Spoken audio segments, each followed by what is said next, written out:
그 다음으로는 이제 고객, 사용자 분석에 대해서 좀 설명을 드리도록 할게요. 사실은 저희가 이제 컨설팅을 해보면 고객에 대해서 좀 생각을 많이 좀 못하시는 경우가 좀 있으신데, 예를 들어볼게요. 저희가 웹사이트를 만들 때 신규 회원을 위해서 웹사이트를 만드는 것과 정기 후원 회원을 위해서 만드는 것과, 아니면 저희가 이제 중간 지원 조직인데 비영리 단체를 대상으로 만드는 것과 비영리 단체 대표를 위해서 만드는 것과 실무자를 위해서 만드는 사이트, 똑같은 사이트를 만든다고 하더라도 뭔가 다르게 만들어야 될 것 같다라는 느낌이 오실 거예요. 예를 들면 중간 지원 조직이다라고 했을 때, 저희가 중간 지원 조직인데 비영리 단체 대표들이 더 많이 봤으면 좋겠다라고 하는 사이트와 실무자들이 더 많이 봤으면 좋겠다라는 사이트는 약간 결이 좀 다를 수 있겠다라는 느낌이 좀 드실 거라고 생각을 합니다.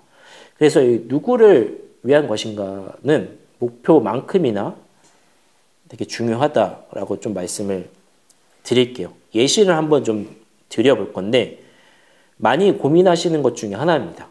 메인 페이지, 그러니까 보통 메인 페이지라고 하면 저희가 그 주소창에 도메인을 치고 들어갔을 때 볼 수 있는 화면을 말을 합니다. 메인 페이지에 단체 공지사항을 노출시켜야 될까요? 아니면 단체 소개 정보를 먼저 노출시켜야 할까요? 이런 질문 드린 거예요. 그래서 이런 질문은 우리가 가장 첫 번째로 생각하는 고객이 누구냐, 사용자가 누구냐에 따라서 달라지는 게 되겠습니다. 그러니까 공지사항이라고 하면은 사실은 회원들, 저희가 이미 소통을 많이 하고 있는 회원들이 타겟이라고 하면은 사실은 단체 정보는 이미 알고 있을 확률이 높잖아요. 그래서 단체 정보보다는 공지사항을 먼저 노출을 시킨다라는 결정을 할 수 있는 것이고요. 두 번째로는 비영리 사회혁신 사례를 저희가 작성한다라고 했을 때 웹사이트에 사회혁신은 설명을 좀 하고 싶은데, 사회혁신이라는 용어에 대해서 설명을 먼저 해야 할까요? 아니면은 그냥 사례만 보여주면 될 것 같으신가요? 이것도 저희 웹사이트가 타겟이 비영리 단체 대표들이라고 생각하면 사회혁신이라는 설명을 굳이 할 필요는 없죠. 이미 알고 있을 확률이 높기 때문에 사례 위주로 콘텐츠를 작성한다라든지 그런 결정을 내릴 수가 있는 게 되겠고, 그게 아니라 사회혁신이라고 하는 거를 대중들한테 알리고 싶다라고 했을 때 설명이 먼저 들어가야 되는 거죠. 그래서 이렇게 콘텐츠를 만들게 될 때도, 그리고 전문 용어의 나열이라고 하든지, 그러니까 비영리 사회혁신 사례를 말할 때 전문 용어를 굉장히 많이 쓸 수 있죠. 안 쓰면 꼭 안 써야 되는 건 아니기 때문에, 그게 대표라고 저희가 대표를 고객이라고 설정했을 때는 전문 용어를 충분히 사용을 해도 좋은 거죠. 그래서 똑같은 주제, 똑같은 내용이더라도 우리가 누구를 위해서 만드냐에 따라서 콘텐츠 작성하는 거 달라질 수 있다라는 거 기억을 해주시면 좀 좋을 것 같고, 이거는 되게 단순한 예인데 폰트 크기는 글씨 크기를 말을 합니다. 저희 웹사이트의 글씨 크기, 지금이 더 좋을까요? 아니면은 더 크게 해야 될까요? 더 작게 해야 될까요? 요거는 디자인 이슈인데, 실 예를 들어드리면, 요거는 이제 폰트 크기는 보통은 그 노인분들이 많이 사용하시는 사이트는 폰트 크기는 그 대체적으로 크면 좋고, 젊은 층이 많이 사용하는 사이트는 그냥 작게 하거나 보통 사이즈를 보통 디자인을 하게 됩니다. 그래서 누구냐를 분석하지 않고 웹사이트를 기획을 하거나 웹사이트를 제작하게 되면 정말 굉장히 생뚱맞은 게 나올 수가 있어요. 그래서 고객을 분석을 하는 게 되게 중요하고 전방위적으로 영향을 많이 미친다 라는 걸 기억을 해두시면 좋을 것 같습니다. 그래서 이렇게 고객, 사용자 분석하는 거는 콘텐츠를 만드는 거, 서비스를 설계하는 거, 모든 영역에 걸쳐서 많은 영향을 끼친다 라고 기억을 해주시면 좋을 것 같아요. 그래서 고객 분석을 좀 어떻게 하느냐, 를 가지고 왔는데 이거는 그 어떤 전통적인 방법입니다. 저희가 웹사이트를 기획을 하거나 할 때 유저 프로파일이라는 걸 만들어요.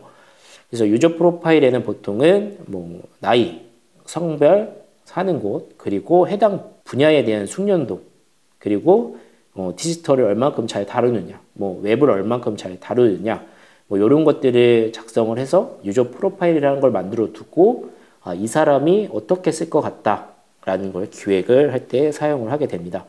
그런데 사실은 저희가 단체에서 할 때는 뭐 이렇게 만들 필요는 없고요.